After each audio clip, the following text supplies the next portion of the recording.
Salut la famille de Papa Sonia Kabega.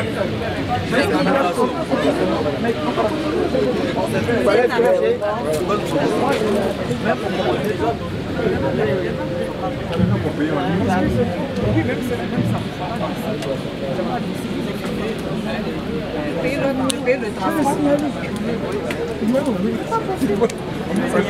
n'y a pas le logo, mais je sens que c'est bon.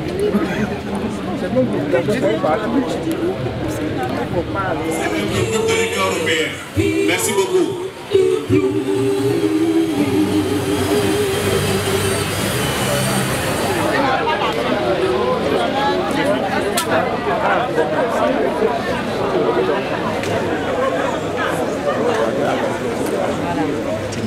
Oui, donc voilà, moi c'est l'ambassadeur de l'Union européenne. Je suis ici avec tous mes collègues des États membres.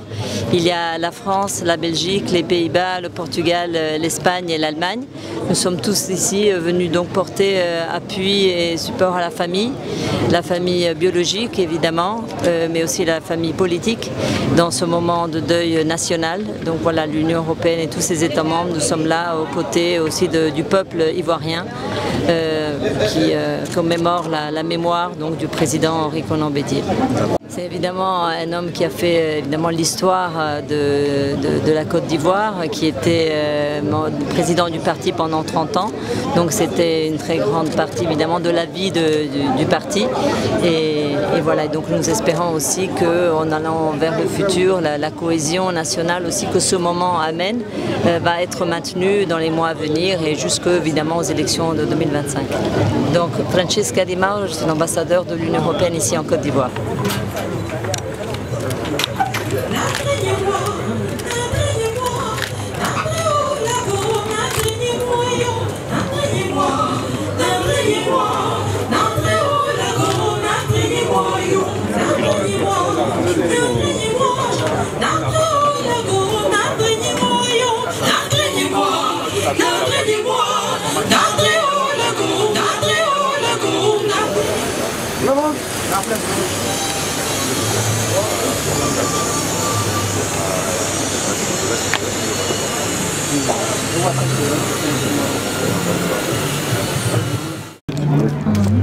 Le photographe,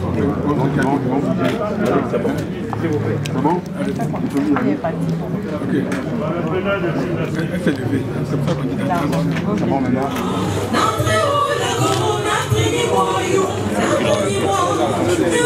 De la Fédération des petites et moyennes entreprises.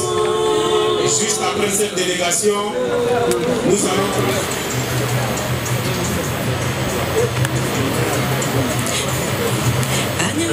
Délégation conduite par le Premier ministre Afim Guessan.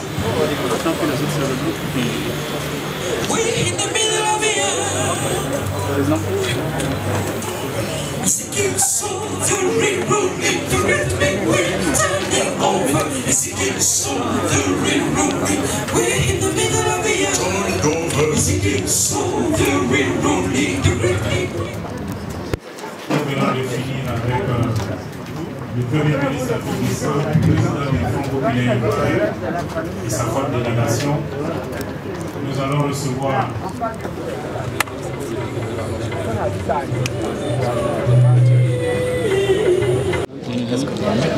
Évidemment, comme vous le savez, le président Bédié nous a quittés. C'est une lourde perte pour la Côte d'Ivoire lorsqu'on sait ce que la personnalité a représenté dans l'histoire de ce pays, aussi bien au plan du développement, de son développement économique qu'au plan politique. Il a gravé toutes les marches de l'État. Il a été président de la République de Côte d'Ivoire. Il a marqué de son empreinte les grands projets de développement économique et social. C'est donc une personnalité qui n'appartient plus ni au PDCI, ni même à sa famille, mais à la Côte d'Ivoire entière. Au moment donc où il nous quitte, c'est toute la Côte d'Ivoire qui doit se rassembler pour lui rendre un dernier hommage, pour s'associer au deuil, pour manifester la compassion et la solidarité à son épouse, à sa famille, à tous ceux qui l'ont connu et aimé. Et donc c'est ce devoir que nous sommes venus remplir auprès de la famille idéologique, auprès de la famille politique. Pour leur dire Yakou, pour leur dire qu'à l'image de tous les Ivoiriens, nous sommes à leur côté, que nous prendrons toute notre part dans les différentes étapes pour que le président Bédié soit conduit dans l'honneur à sa dernière demeure. Mais ce que nous retenons du président Bédié, c'est d'abord, je dirais, le courage et la résilience. Pour ceux qui ont suivi l'histoire de ce pays, pour qu'ils pouvoir accéder à la tête de ce pays, il a connu beaucoup d'épreuves. Mais il a toujours rebondi.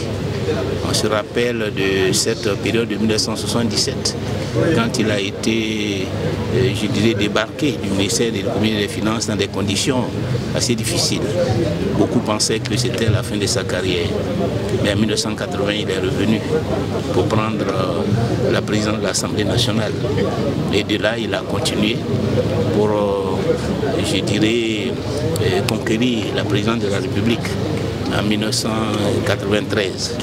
Ceux qui ont vécu cette époque savent aussi que cela n'a pas été facile, son accession au pouvoir. Il a connu aussi le coup d'État de 1999. Beaucoup pensaient que c'était la fin.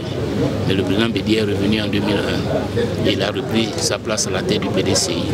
Et il a continué de marquer l'histoire de ce pays. Même s'il n'était plus à la tête du pays, mais rien ne pouvait se faire dans ce pays-là, et même aujourd'hui, sans la contribution du président Lékonan Bédié.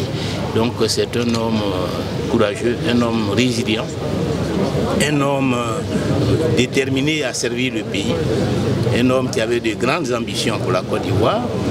Je l'ai indiqué tout à l'heure, quand on regarde les grands projets de désenclavement de l'Ouest à travers l'ARSO, l'AVB, la SODESUC, CIDT, le programme d'action commerciale, Agripac, etc., les fonds sociaux.